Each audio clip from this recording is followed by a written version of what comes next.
सभी को राम राम।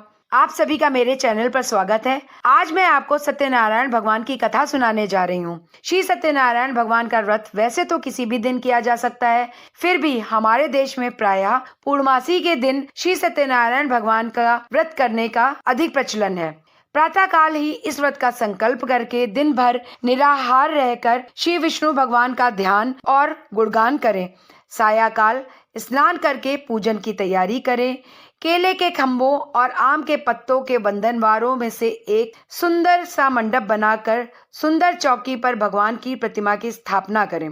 प्रातः काल ही इस व्रत का संकल्प करके दिन भर निराहार रहकर विष्णु भगवान का ध्यान और गुणगान करें। सायंकाल स्नान करके पूजन की तैयारी करें।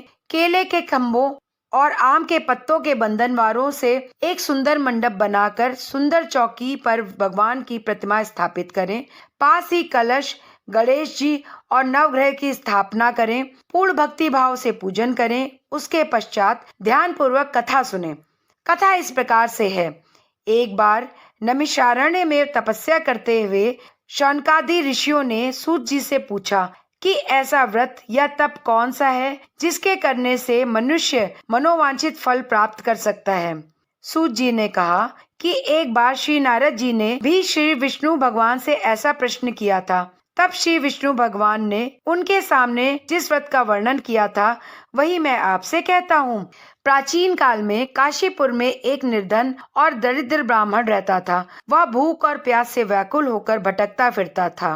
एक दिन उसकी दशा से व्यथित होकर विष्णु भगवान ने बूढ़े ब्राह्मण के रूप में प्रकट होकर ब्राह्मण को सत्यनारायण व्रत का विस्तार पूर्वक विधान बतलाया और अंतर्ध्यान हो गए।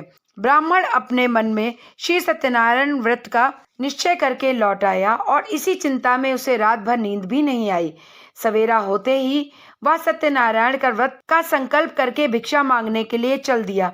उस दिन उसे थोड़े से ही परिश्रम से बहुत अधिक धन धान्य भिक्षा में प्राप्त हुआ। सायंकाल घर पहुंचकर उसने बड़ी श्रद्धा के साथ श्री सत्यनारायण भगवान का विधि पूर्वक पूजन किया। भगवान सत्यदेव की कृपा से वह थोड़े ही दिनों में धनवान हो गया। वह जब तक जीवित रहा तब तक महीने के महीने श्री सत्यनारायण का व्रत व पूजन करता रहा। यह देह छोड़ने के बाद वह विष्णु लोक को गया।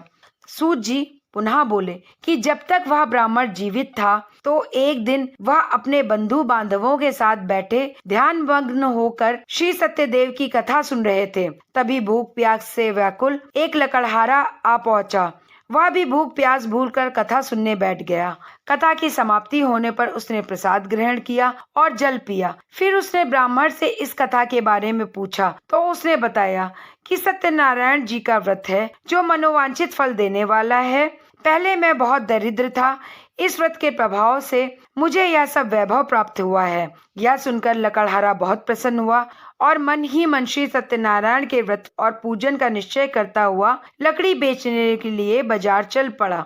उस दिन लकड़हारे को लकड़ियों का दुगना दाम मिला। उन्हीं पैसों से उसने केले, दूध, दही आदि पूजन की तमाम सामग्री खरीद ली और घर चला गया। घर पहुंचकर उसने अपने कुटुंबियों पड़ोसियों को बुलाकर पूर्ण भक्ति भाव से विधि पूर्वक सत्यनारायण का पूजन किया। सत्यनारायण की कृपा से वह थोड़े ही दिनों में संपन्न हो गया।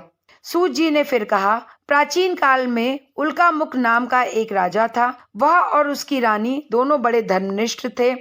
एक समय राजा रानी भद्रशिला नदी के किनारे श्री सत्यनारायण की कथा सुन रहे थे कि एक बनिया भी वहां पहुंच गया। उसने रत्नों से भरी अपनी नौका को किनारे पर लगा दिया और स्वयं पूजा की जगह पर गया। वहां चमत्कार देखकर उसने राजा से इसके बारे में पूछा।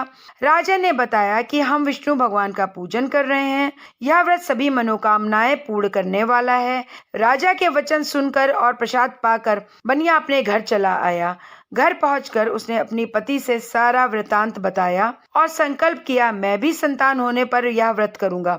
उसकी पत्नी का नाम लीलावती था। सत्यदेव की कृपा से कुछ दिनों के बाद वह गर्भवती हो गई और 10 महीने पूरे होने पर उसने एक कन्या को जन्म दिया। कन्या का नाम कलावती रखा गया। वह चंद्रमा की कलाओं के समान नृत्य प्रति बढ़ने लगी। एक दिन अवसर पाकर लीलावती ने अपने पति को सत्यदेव का व्रत करने की बात याद दिलाई तो उसने कहा कि मैं यह व्रत कन्या के विवाह के समय करूंगा। ऐसा कहकर बनिया अपने कारोबार में लग गया। जब कन्या विवाह योग्य हो गई तो उसने दूतों द्वारा खोज कराकर कंचनपुर नगर के एक बनिए के सुंदर, सुशील और गुणवान बालक के साथ विवाह कर दिया। फिर भी बनिए ने सत्यनारायण का व्रत नहीं किया। इससे श्री सत्यनारायण भगवान अप्रसन्न हो गए। कुछ दिनों बाद बनिया अपने दामाद को लेकर समुद्र के किनारे रत्नसारपुर में व्यापार करने लगा। एक दिन रत्नसारपुर के राजा चंद्रकेतु के खजाने से चोरों ने बहुत सा धन चुरा लिया। राजा के सिपाही चोरों का पीछा कर रहे थे। चोरों ने जब देखा कि सिपाहियों से बचना कठिन है तो उन्होंने राजकोष से चुराए हुए तमाम धन को एक जगह फेंक दिया और स्वयं भाग गए। वहीं बनिए का डेरा था। सिपाही चोरों को ढूंढते हुए उसी जगह पहुंच गए और उन्होंने दोनों बनियों को चोर समझकर पकड़ लिया। राजा ने दोनों बनियों को जेल में डालने का आदेश दिया। उनका धन कोष में जमा करा दिया। श्री सत्यदेव के कोप से लीलावती और कलावती भी बड़े दुख से दिन काट रही थी। एक दिन कलावती भूख प्यास से बहुत व्याकुल होकर एक मंदिर में चली गई। वहां श्री सत्यनारायण की कथा हो रही थी। वहां बैठकर उसने पूरी कथा सुनी और प्रसाद लेकर रात होने पर घर पहुंची। माता के देरी का कारण पूछने पर उसने सब बात कह दी। उसकी बात सुनकर लीलावती को अपने पति की भूल की बात याद आ गई और उसने श्री सत्यदेव के व्रत का निश्चय किया। उसने अपने बंधु बांधवों को बुलाकर श्रद्धापूर्वक कथा सुनी और विनम्र भाव से आर्द्र होकर प्रार्थना की कि मेरे पति ने संकल्प करके भी जो आपका व्रत नहीं किया उससे आप अप्रसन्न हुए थे। मैं अपने पति और अपने परिवार की तरफ से क्षमा मांगती हूँ और आपसे प्रार्थना करती हूँ कि कृपा करके उनका अपराध क्षमा करें। लीलावती की प्रार्थना से सत्यदेव प्रसन्न हो गए। उसी रात्रि में श्री सत्यदेव ने राजा चंद्रकेतु को स्वप्न में दर्शन देकर कहा कि प्रातः काल होते ही दोनों बनियों को जेल से छोड़ दो और उनका सभी धन उन्हें लौटा दो, वरना पुत्र पौत्र समेत तुम्हारा राज्य नष्ट हो जाएगा। इतना कहकर सत्यदेव तो अंतर्धान हो गए और राजा ने भी सवेरा होते ही दोनों बनियों को मुक्ति का आदेश दिया। साथ ही उनका धन उन्हें लौटा दिया और बहुत सम्मान पूर्वक उन्हें विदा किया। दोनों बनिए आनंदित होकर अपनी नौका लेकर घर की ओर चल पड़े। कुछ देर के लिए वो नदी के किनारे रुके। तभी सत्यनारायण भगवान सन्यासी के वेश में उनके समीप आए और बोले, तुम्हारी नौका में क्या है?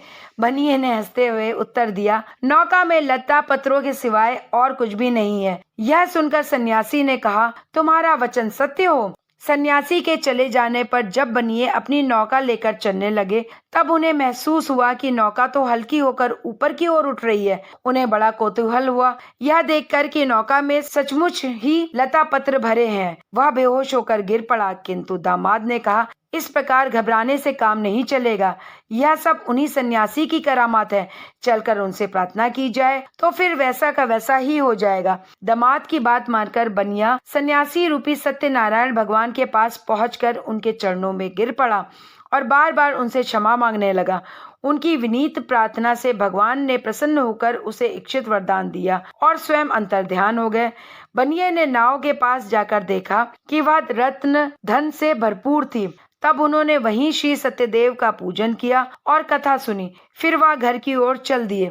रास्ते में उनकी नाव का एक चप्पू टूट गया, जिससे उनके नाव की गति धीमी हो गई। एक दूसरी नौका जो तीव्र गति से जा रही थी उसको आता देखकर बनिया अपने दामाद से बोला कि मैं उस नौका में सवार होकर जाता हूँ, किनारे पर तुम्हारी प्रतीक्षा करूंगा और घर पर खबर भिजवा दूंगा। जब तक तुम आओगे तब तक घर वाले भी पहुँच जाएंगे। ऐसा कहकर बनिया दूसरी नौका पर सवार होकर जल्दी किनारे पहुँच गया और घर पर अपने वापस आने का समाचार भिजवा दिया। लीलावती उस समय सत्यनारायण की कथा सुन रही थी। उसने अपनी पुत्री कलावती से कहा कि तुम्हारे पति और पिता आ गए हैं। मैं उनके स्वागत के लिए चलती हूँ। तुम भी प्रसाद लेकर शीघ्र ही नदी तट पर पहुँच जाना। कलावती प्रसन्नता के कारण इतनी विमुग्ध हो गई कि वह कथा का प्रसाद लेना भी भूल गई और तुरंत ही नदी के तट की ओर दौड़ पड़ी। वह ज्यों ही नदी के किनारे पहुंची त्यों ही उसके पति समेत नौका जल में डूब गई। यह देखकर बनिया भी हाहाकार करके छाती पीटने लगा और कलावती अपने पति के खड़ाऊ लेकर सती होने को उद्यत हुई। तभी आकाशवाणी हुई कि हे वणिक, तेरी कन्या सत्यनारायण के प्रसाद का निरादर करके पति से मिलने के लिए आतुर होकर दौड़ी आई है। यदि वह प्रसाद लेकर फिर आए तो उसका पति जी उठेगा। यह सुनकर कलावती घर की ओर दौड़ पड़ी और श्री सत्यनारायण का प्रसाद लेकर नदी के किनारे आई तो क्या देखती है कि उसके पति समेत नौका जल पर तैर रही है। यह देखकर बनिया भी प्रसन्न हो गया और अपने घर पहुंच गया। वह जब तक जीवित रहा तब तक श्री सत्यदेव का व्रत करता और श्रद्धा पूर्वक कथा सुनता रहा। इसके पश्चात सूत जी बोले कि एक समय तुंग ध्वज राजा शिकार खेलने वन को गए हुए थे। वहां उसने देखा कि एक बरगद के वृक्ष के नीचे बहुत से गोप ग्वाल इकट्ठे होकर सत्यनारायण की कथा सुन रहे हैं। राजा ने ना तो सत्यनारायण को नमस्कार किया ना ही पूजन किया और बिना भक्ति भाव के वहां खड़ा हो गया। गोप ग्वाल राजा को देखकर स्वयं प्रसाद लेकर उनके पास गए और प्रसाद राजा के सामने रख दिया। राजा ने प्रसाद की कुछ परवाह न की और महल की ओर चल दिया। राजद्वार पर पहुंचते ही राजा को मालूम हुआ कि उसके पुत्र पौत्र और धन संपत्ति सब नष्ट हो गए हैं। उसे वन की घटना स्मरण हो आई। उसने विचार किया कि श्री सत्यदेव के प्रसाद का निरादर करने के कारण ही मुझे यह दुख प्राप्त हुआ है।